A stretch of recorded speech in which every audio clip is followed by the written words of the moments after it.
वेदास्तथा स्मृतिगिरो यमचिन्त्य शक्तिं सृष्टिस्थितिप्रलयकारणमामनन्ति तं श्यामसुन्दरमभिक्रियमात्ममूर्तिं सर्वेश्वरं प्रणतिमात्रवशं भजामः।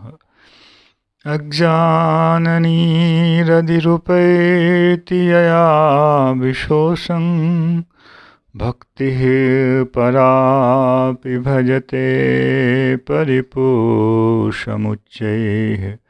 तत्त्वं परं स्फुरति दुर्गममप्यजस्रम् साद्गुण्यभृत्स्वरचितां प्रणमामि गीताम्। नारायणं नमस्कृत्य नरं चैव नरोत्तमं देवीं सरस्वतीं व्यासं ततो जयमुदीरयेत्। हरे कृष्ण कृष्ण कृष्ण हरे हरे, हरे राम राम राम हरे हरे। गीता मंजरी का यह 241वां अंक है। अर्जुन के प्रश्न। अधियज्ञः कथम कोत्र देहेऽस्मिन् मधुसूदन प्रियान काले च कथम ज्ञेयोषि नीतात्मभिः। यहाँ कथम ज्ञेयोषि प्रयाण काले नियतात्मभिः, संयत मन बुद्धि वालों के द्वारा इसका भगवान ने क्रम के अनुसार जो है वर्णन किया। अब भगवान ने पहले 7:29 में जरा मरण मोक्षाय मामाश्रित यतन्ति ये ते ब्रह्म तद्विदुः कृष्ण मध्यात्मं कर्म चाखिलम, यह जो कहा था ते ब्रह्म तद्विदुः, जरा मरण के चक्र से मुक्ति पाने के लिए भगवान का आश्रय लेते हुए जो प्रयत्न करते हैं वे उस ब्रह्म को जानते हैं, और जिसको बाद में अक्षरम ब्रह्म परमम कहा, उसको भगवान ने यहाँ नहीं बताया, अभी तक नहीं बताया है, किंतु वह एक विषय है। तो अर्जुन सोच रहे होंगे उस विषय को छोड़ करके कथम ज्ञेयोषि जो प्रश्न था अधियज्ञ के विषय में, उसका उत्तर भगवान ने दिया, तो अब उसका भी उत्तर भगवान को देना चाहिए। ते ब्रह्म तद्विदुः, वह ब्रह्म कैसे प्राप्त करेगा। तो वस्तुतः यह जो प्रसंग हम लोगों का गया, यह अधियज्ञ और अधिभूत दोनों से संबंधित है, क्योंकि अधियज्ञ और अधिभूत कहते, अधिदैव क्षमा करें, अधियज्ञ और अधिदैव दोनों ही परमात्मा के ही स्वरूप हैं, किंतु एक व्यष्टि जीव के साथ और एक जो है प्रकृति के साथ है। जो ब्रह्म वाला भाग रह गया उसके लिए भगवान कहते हैं यदक्षरं वेदविदो वदन्ति विशन्ति यतयो वीतरागाः यदिच्छन्तो ब्रह्मचर्यं चरन्ति तत्ते पदं संग्रहेण प्रवक्ष्ये। जिस तत्व को लोग अक्षर कहते हैं, वेदविदः यद अक्षरम वदन्ति, जिस तत्व को वेदविद लोग अक्षर कहते हैं, तो अक्षर यहाँ अक्षरम ब्रह्म परमम ऐसा कहा गया है। उसकी संगति है ते ब्रह्म तद्विदुः 7:29 से।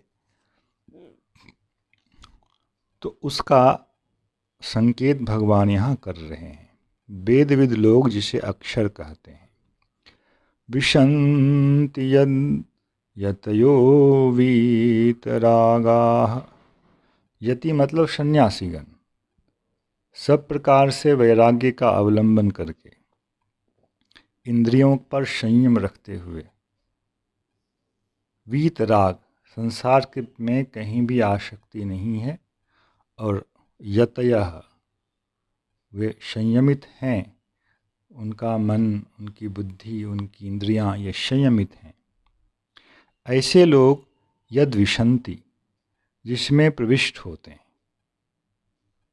जिसमें प्रविष्ट होते हैं। शब्द पर ध्यान रखेंगे। यहाँ प्रसंग में प्रवेश शब्द अभी तक भगवान ने जो अधियज्ञ से संबंधित का, वहाँ क्या कहा भगवान ने, देखें शुरू से। यह प्रयाति स मदभावम याति, ये 8:5 में था। उसके बाद मामेव एष्यसि, ये 8:7 में था। परमं पुरुषम दिव्यम याति, यह 8:8 में था। इस सब में एक अर्थ है प्राप्त करना, सब में। याति, प्रयाति, एष्यसि, याति, उपैति 8:10 में। इस सब का अर्थ होता है किसी वस्तु को प्राप्त करना। किंतु यहाँ क्या कह रहे भगवान, विशन्ति। 8:11 में भगवान कह रहे हैं विशन्ति।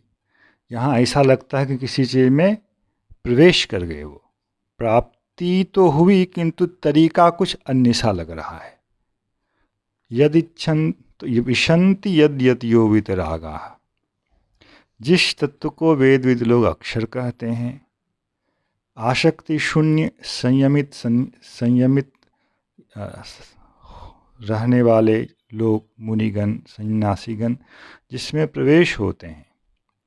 यदिच्छन्तो ब्रह्मचर्यम चरन्ति, उस प्रवेश की इच्छा से, उनमें उसमें प्रवेश की इच्छा से, उसमें उसको प्राप्त करने के लिए जो ब्रह्मचर्य का आचरण करते हैं, तत्पदम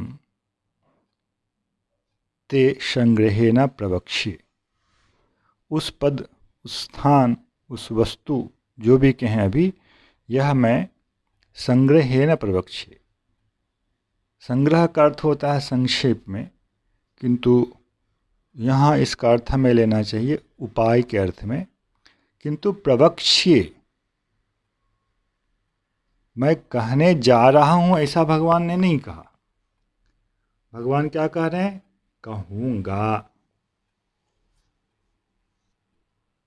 यदि व्यवधान नहीं होता तो आगे आने वाले श्लोक के लिए भी इसको कहा जा सकता था कि भगवान उसी को लक्ष्य कर रहे हैं।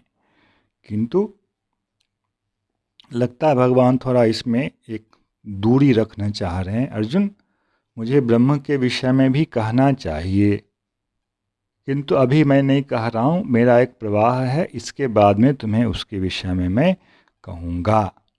प्रवक्ष्ये, ये प्र शब्द जो है ना, थोड़ा सा उसको दूर कर रहा, वक्ष्ये, कहूँगा। किंतु अभी भ्रुवोर मध्य प्राणमावेश सम्यक, यह जो मैंने कहा, पहले मैं उसकी ठीक से तुम्हें व्याख्या कर देता हूँ। तो अब उसकी व्याख्या भगवान कर रहे हैं 8:12 में और 13 में। सर्वद्वाराणि संयम्य मनोहृदि निरुध्य च मूर्धन्याधायात्मनः प्राणम् आस्थितो योगधारणाम्। यहाँ भी देखें विषय किसका आया, 8:10 का विषय आया, 10वें श्लोक का। वहाँ भ्रुवोर मध्य प्राणम आवेश्य, वैसा करने के बाद फिर प्राण को जो है सहस्रार चक्र में धारण किया जाता है। इसलिए उसका ही वर्णन भगवान आगे कर रहे हैं बीच में एक श्लोक के द्वारा। एक कथनीय विषय का केवल संकेत दिया कि मैं आगे कहूँगा। सर्वद्वाराणि संयम्य, किस प्रकार से समाधि लगाई जाती है, इसका थोड़ा सा ज्ञान भगवान दे रहे हैं। 5 प्रकार की ज्ञानेंद्रियां हैं जिसके माध्यम से हमारा मन बाहर की ओर जाता है, उसको बंद कर देना, इसको योग शास्त्र में, अष्टांग योग के शास्त्र में प्रत्याहार कहा जाता है। ज्ञान के समस्त बाह्य द्वारों को विषयों से प्रत्याहित कर लेना, यह प्रत्याहार है। और ऐसा करने के बाद मन पर ध्यान देना चाहिए कि मन को क्या करना है। तो मन जो है अंतर इंद्रिय है, वह अंतर ज्ञान का द्वार है। उसको अपने हृदय में स्थित कर लेना चाहिए। हृदय का अर्थ यहाँ जिसको मैं बार बार चेतः या प्रज्ञा कहता हूँ वह है। और हृदय में जो मैं हूँ अधियज्ञ के रूप में, उसमें मन को स्थिर कर, निरोध कर लेना चाहिए। मन को एक विषय चाहिए। तो जैसा मैंने कविम पुराणम अनुशासितारम इत्यादि कहा, और अचिंत्य रूपम आदित्य वर्णम, उस सब से संबंधित जो कुछ विस्तार हो सकता है उसमें अपने मन को टिका दे, अंतर्यामी रूप में मन को अभिनिविष्ट कर दे। तो ज्ञान के बाह्य द्वार और ज्ञान के आंतर द्वार, भीतरी द्वार को इस प्रकार से बंद कर दिया गया। उसके बाद रह जाता है क्रिया का द्वार। कर्मेंद्रिय है, तो सर्वद्वाराणि संयम्य, बाह्य इंद्रियों का संयम बंद कर देना। मनोहृदय निरुद्ध च, मन को हृदय में रोक लेना। फिर आत्मनः प्राणम मूर्धनि आधाय, अपने प्राण को मूर्धा में ले जाए। क्रिया का द्वार है प्राण, उसको हृदय कमल से उठाकर वहाँ से वशीभूत कर सुषुम्ना नाड़ी के माध्यम से पहले आज्ञा चक्र में लाए। और मतलब भाव यह है कि अनाहत चक्र से विशुद्धि चक्र, विशुद्धि चक्र से आज्ञा चक्र, और आज्ञा चक्र से फिर उसे सहस्रार में ब्रह्मरंध्र में स्थापित कर दे। और वहाँ मुझ परमात्मा से वह मूर्धन्याधायात्मनः प्राणमास्थितो योग धारणाम, वह योग की धारणा करे। परमात्मा से मेरा सायुज्य हो रहा है। एक दीप में जैसे दूसरे दीप का मिलन होता है, एक प्रकाश में दूसरे प्रकाश का जैसे मिलन होता है, उस रूप से प्रायशः। किंतु यहाँ रूप अलग अलग है। विष्णु का रूप अलग है, जीवात्मा अलग है उससे। तो परमात्मा से मिलने की भावना से जो अंतर्यामी का रूप है, चतुर्भुज रूप उनका होता है, उसकी भावना करे। और ओमित्येकाक्षरं ब्रह्म व्याहरन् मामनुस्मरन्। ओम, यह जो एकाक्षर ब्रह्म है, एक अक्षर प्रणव, यह ब्रह्म का वाचक भी है और वाच्य भी है। वाचक ब्रह्म ओम का आंतरिक उच्चारण करते हुए, ओम के द्वारा वाच्य जो परमात्मा हैं अधियज्ञ, उनका निरंतर स्मरण करते ब्रह्म व्याहरन माम अनुस्मरन, प्रणव का उच्चारण करता रहे और मेरे अंतर्यामी रूप का निरंतर स्मरण करता रहे। इस प्रकार से करते हुए यह देहम त्यजन प्रयाति, इस देह का त्याग करते हुए जो यहाँ से जाता है, शयाति परमाम गतिम, वह परम गति को प्राप्त करता है। और यहाँ परम गति क्या है? वह परम गति है उस पुरुष के, परम पुरुष के लोक को प्राप्त करना। 8वें श्लोक में भी परमं पुरुषम दिव्यम याति पार्थानुचिंतयन्, वहाँ का जो विषय था उसी को यहाँ कहा जा रहा है। और जो मदभावम याति 8-5 में था, उसका अर्थ सालोक्य भी हो सकता है, सार्ष्टी भी हो सकता है, एक दूसरे से मिले हुए। सार्ष्टी भी सालोक्य के बिना नहीं होगा, जाना वही है। तो इस प्रकार यह साधक अंतर्यामी का चिंतन करते हुए प्रयाण काल में निरंतर स्मरण करते हुए उनके महाविष्णु के लोक को वह प्राप्त करता है। यह जो है 8-2 का ही विस्तार हुआ, 7-30 का विस्तार हुआ। अब जो भगवान ने अर्जुन के लिए कहा था सर्वेषु कालेषु 8-7 में, तस्मात् सर्वेषु कालेषु माम अनुस्मर च मयि अर्पित मनोबुद्धिर मामे वैश्यस्य संशयम। यहाँ जिस शुद्धा भक्ति की बात भगवान कर रहे थे, कह रहे हैं, जिसमें प्राण इत्यादि की पद्धति का प्रयोग नहीं के बराबर है, शून्य है, जिसको हम केवला भक्ति बोलते हैं, उसका क्या फल होगा उसको भगवान कह रहे हैं। क्योंकि मुख्य विषय 6ठे अध्याय के अंत से वही चलता आ रहा है, उसी के उपक्रम में, उसी के अंतर्गत, और जो भक्ति की प्रधानता के कारण होने वाले फल हैं उसका भी वर्णन भगवान करते जा रहे हैं।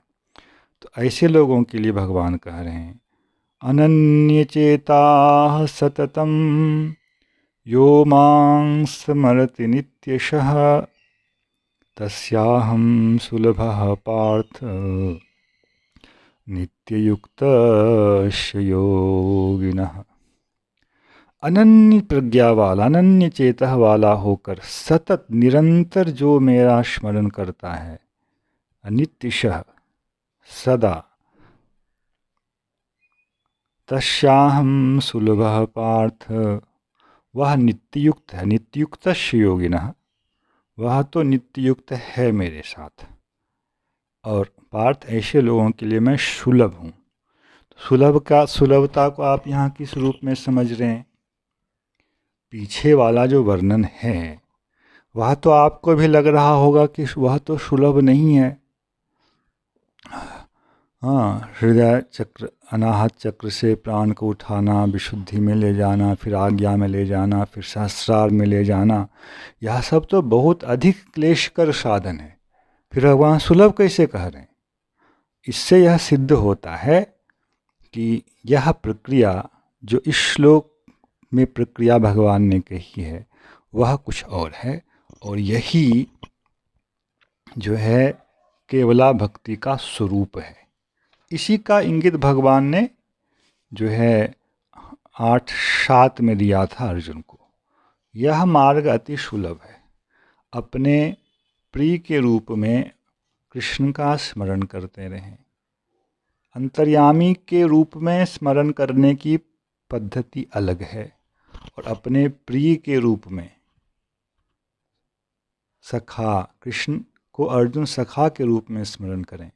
इसमें अर्जुन को कृष्ण के प्रति अंतर्यामी का भाव रखकर हृदय में स्मरण करें, इसकी आवश्यकता नहीं है। इसलिए यह अधिक सुलभ है। अंतर्यामी के साथ सखा भाव आया था क्या?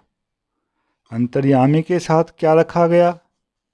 भगवान ने कहा कविम पुराणम अनुशासितारम, वे अनुशासन करने वाले हैं, अनु से अनु हैं, इस रूप में कहा गया। सखा में क्या अनुशासन के भाव की प्रधानता होगी? नहीं होगी। तो दोनों भिन्न पथ हैं। एक प्रधानीभूता भक्ति का पथ है और एक केवला भक्ति का पथ है, जिसमें भगवान एक प्रकार की प्रीति के विषय साक्षात होते हैं। दूरत्व उसमें नहीं है। अंतर्यामी और जीवात्मा में यद्यपि योग है, तथापि भावगत एक अधिक दूरता है उसमें। तो ऐसे जो लोग हैं अनन्य चित्त से निरंतर नित्य भगवान का स्मरण अपने प्रेमी के रूप में करते रहते हैं, अपनी प्रियता के विषय के रूप में करते रहते हैं। हे पार्थ, ऐसे योगी के लिए मैं अत्यंत सुलभ हूँ। सुलभ का मतलब है, यहाँ शास्त्रों में इससे संबंधित कुछ विषय आते हैं। प्रयाण काल में स्मरण करना चाहिए उस रूप में वह कठिन है, सामान्य लोगों के द्वारा वह संभव नहीं है।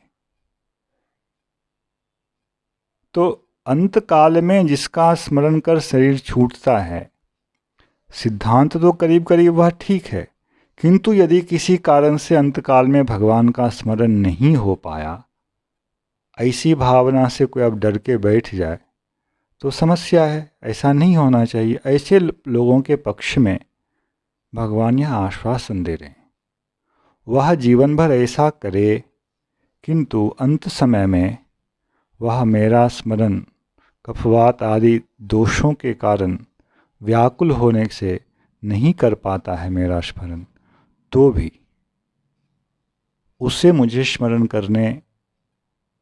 नहीं करने पर भी, उसका मेरे विषय में स्मरण नहीं होने पर भी वह निश्चिंत रहे। क्यों? क्योंकि ऐसे प्रेमी भक्तों का स्मरण मैं करता हूँ। यह एक शास्त्रीय विषय है, इस विषय में संदेह नहीं होना चाहिए। यही श्लोक संख्या 8-7 में मामेव एष्यसि असंशयम जो भगवान कह रहे हैं। अर्जुन सोचें कि मैं तो उस तरह से समाधि का अभ्यास मैंने जीवन भर किया नहीं। जब समाधि का अभ्यास नहीं किया, आप करें युद्ध करो मेरा स्मरण करते हुए, तो अंत समय में मैं उस तरह से प्राण पर नियंत्रण रखते हुए शरीर को ना छोड़ पाऊँ तो मेरी दुर्गति होगी। उसको पक्ष बनाकर भगवान कह रहे हैं कि नहीं, जो इस तरह से करता है उसके लिए तो अंत समय में समाधि लगाकर मेरे स्मरण की आवश्यकता नहीं है। यदि वात कफ पित्त इत्यादि दोषों से व्याकुल होकर वह मेरा स्मरण नहीं भी कर पाता है, तो ऐसे भक्तों का स्मरण मैं करता हूँ, यह मेरी प्रतिज्ञा है। शास्त्र में इससे संबंधित वचन आते हैं, इसलिए इस पथ को सुलभ कहा। इस पथ से प्राप्त होने वाला फल भी जो है वह बहुत ही विलक्षण फल है। जय श्री कृष्ण। हरे कृष्ण कृष्ण कृष्ण हरे हरे, हरे राम राम राम हरे हरे।